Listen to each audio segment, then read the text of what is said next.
Bonjour, déjà l'épisode 8 de nos petites histoires de chansons. Et rassurez-vous, si ça doit durer, j'ai aussi en réserve une série sur les tubes de l'été.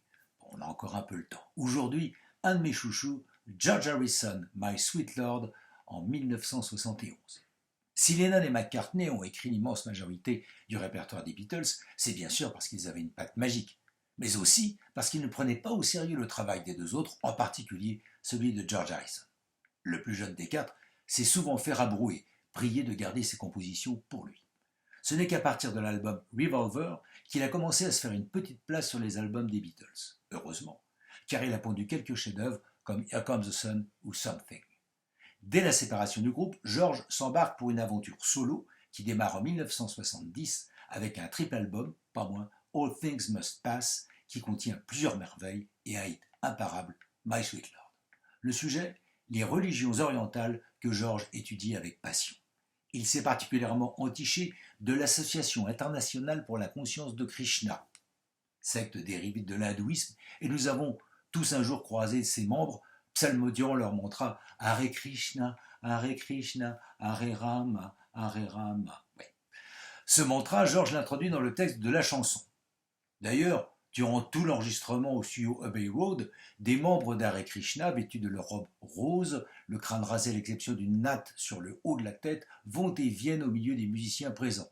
Eric Clapton, Billy Preston, John Lennon et bien d'autres.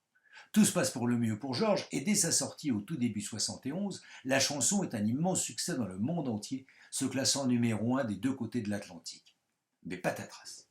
Voici bientôt notre Beatles chéri attaqué pour plagiat. Il aurait honteusement pompé He's So Fine, un vieux hit d'un girl group des 60s, les Chiffons. Cette accusation de plagiat va pourrir la vie de Harrison pendant des années.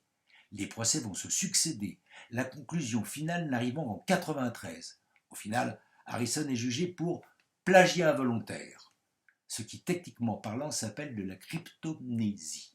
Toute cette histoire nous privera plusieurs années des compositions de George car il a vraiment été traumatisé par cette affaire. Comme il l'a dit, ce serait très dur de se remettre à composer après ça. Encore maintenant, lorsque j'écoute la radio, chaque chanson nouvelle que j'écoute me donne l'impression d'avoir déjà été entendue.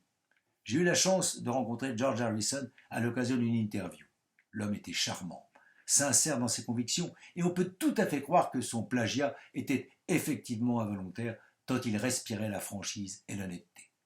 Disparu trop tôt, il nous a laissé quelques perles et cette chanson qui respire le bonheur et l'énergie positive, elle nous fait du bien en ce moment, mais ça, c'est une autre histoire, pas très rock'n'roll.